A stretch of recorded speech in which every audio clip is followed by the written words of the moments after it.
बच्चों, हमने पहले लेसन में हड़प्पा सभ्यता के बारे में पढ़ा था, जो मैंने आपको नोट्स के माध्यम से या एक दो वीडियो बनाकर आपके पास भेजा था। हमारा जो +2 का हिस्ट्री का सेकंड लेसन है वो है राजा, किसान और नगर, आरंभिक अर्थव्यवस्था।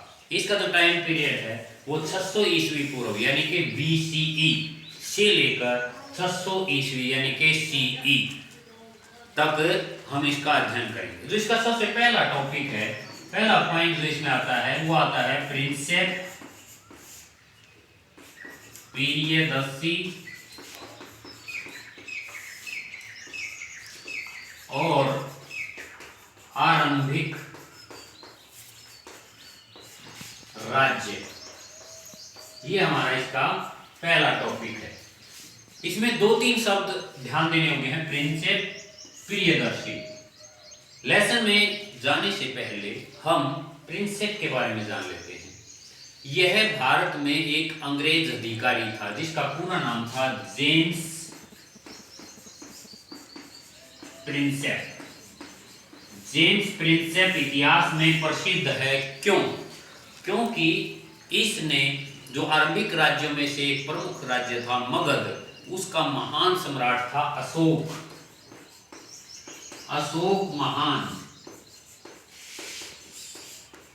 महान।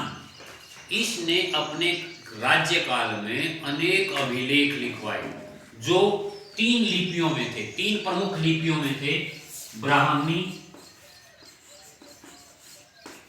खरोष्ठी और अरामेइक।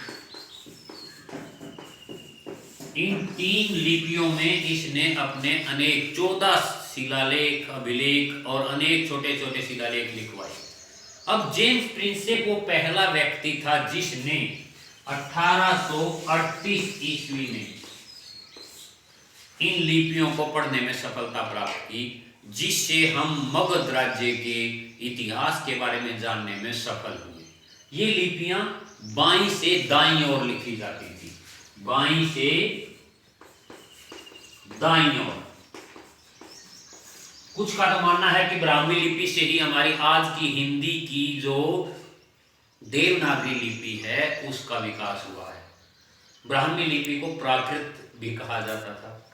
तो 1838 ईस्वी में जेम्स प्रिंसेप ने अशोक के अभिलेख पढ़े और उन अभिलेखों में अशोक के लिए एक टाइटल, एक उपनाम प्रयोग किया गया है जिसका नाम है प्रियदर्शी।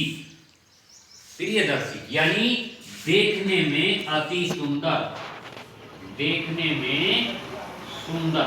प्रियदर्शी का शाब्दिक अर्थ क्या हुआ? देखने में सुंदर। तो ये 2 वर्डिंग हमारी क्लियर होगी। जेम्स प्रिंसेप कौन थे? एक अंग्रेज अधिकारी भारत में जिन्होंने 1838 में अशोक के अभिलेखों की जो ब्राह्मी और खरोष्ठी लिपि थी उनको पढ़ने में सफलता प्राप्त की।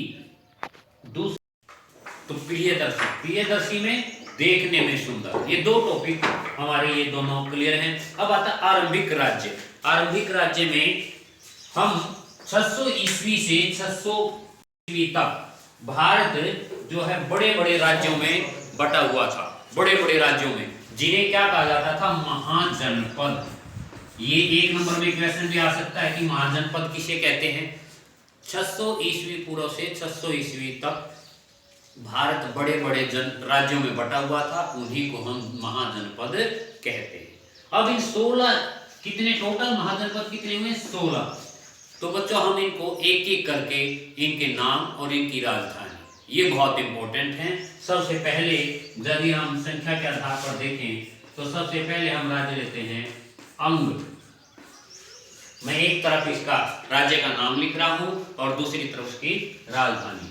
चंपा, अंग राज्य की राजधानी थी चंपा। नंबर 2 मगध, जो कि सबसे महत्वपूर्ण साम्राज्य था। इसकी राजगीर पहले राजधानी होती थी, लेकिन अजातशत्रु ने इसकी राजधानी को बाद में बदल दिया गया था और पाटलिपुत्र को इसकी राजधानी बना दिया गया था।